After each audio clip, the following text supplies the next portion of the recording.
Hello, I'm Jordan Guth, who some of you may know as the host of our SoundStage audiophile podcast. By the way, at the end of this update, I'll tell you something special coming to the podcast.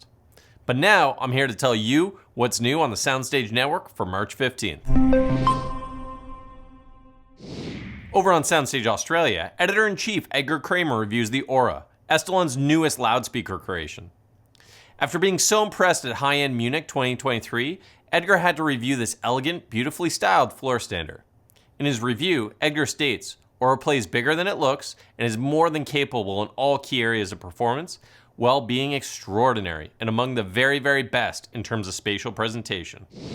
On SoundStage Global, we've just added 2 articles with extensive coverage of the Bristol Hi-Fi Show, courtesy of UK contributor Jonathan Gorse. The show, a highlight of the UK audio calendar, was held from February 23rd to 25th. Coming soon is the 3rd installment of Jason Thorpe's series, My Audiophile Neighborhood.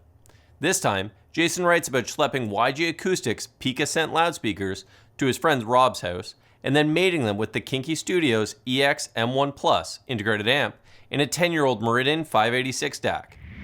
On SoundStage Ultra, senior editor Jason Thorpe reviews DALI's imposing Epicor 11 loudspeaker. Jason has been itching to get a pair of the Epicor 11s in for review ever since hearing them at last year's high-end show in Munich. He wasn't disappointed. In some ways, it felt as if the Epicor 11s were actually performing for me, Jason writes. And then he adds, the Epicor 11s also reached out and grabbed me by the collar and shook me about, all the while telepathically imparting their will and making sure that I was cool at the show. I don't recall ever being quite so impressed by a speaker.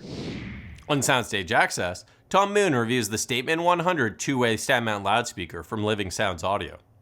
I thought the rosewood cabinets looked gorgeous, Tom writes, but it was their sonic performance that grabbed me.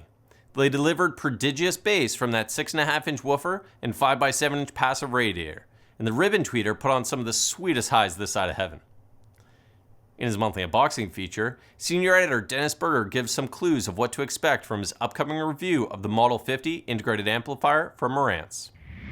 Over on SoundStage Hi-Fi, you could read about the latest recipient of our Recommended Reference Component Award. It's Rotel's Diamond Series DT6000 CD Player DAC, which has already won Reviewer's Choice and SoundStage Network Product of the Year awards. Reviewer Roger Cano praised the DT6000 in his recent review of the Magnetar UDP900 Universal Disc Player, writing, if you were to ask me today what my favorite audiophile disc player is, I would have to say the Rotel Diamond Series DT6000. On SoundStage Simplify, senior editor Gordon Brockhouse reviews KEF's compact LSX2 LT streaming active speaker system, which employs a UniQ driver array with a 4.5-inch magnesium aluminum mid-range woofer powered by a 70-watt amp, and a concentrically mounted 3/4-inch aluminum dome tweeter powered by a 30-watt amp. I love listening to the KEF LSX2 LT system in both my home office and basement family room, Gordon writes, and continues, detail, sound staging, and imaging specifically were all excellent. Given the size of the system's enclosure and mid-range woofers, it delivered surprisingly dynamic sound. On SoundStage Experience, music editor Joseph Taylor reviews a new Craft Recordings LP release of Art Pepper's 1962 album, Smack Up. Pepper leads the session on alto sax, accompanied by Jack Sheldon on trumpet, Pete Jolly on piano, Jimmy Bond on bass, and Frank Butler on drums. On SoundStage Solo, we have a review by Killen Jones of Fostex TH616 open-back headphones, which were created to celebrate the Japanese brand's 50th anniversary. Every genre I tried was a great pleasure because I was hearing nuance I did not know the tracks I was auditioning contained, writes Killen in his first ever review for SoundStage. The combination of great sound, low weight, gentle clamping force, and comfortable ear pads made me want to keep on listening, song after song, album after album.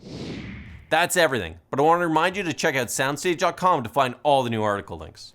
Also, if you haven't subscribed to our YouTube channel yet, we're at youtube.com/SoundStage Network. We have new videos posted every few days. And now, about the podcast. Today, March 15th, we have the second installment with the world-famous speaker designer Paul Barton, founder of PSB. Paul is a wealth of knowledge and a legend in the hi-fi space. You'll definitely want to check out this episode. Thanks for watching, and see you on April 1st.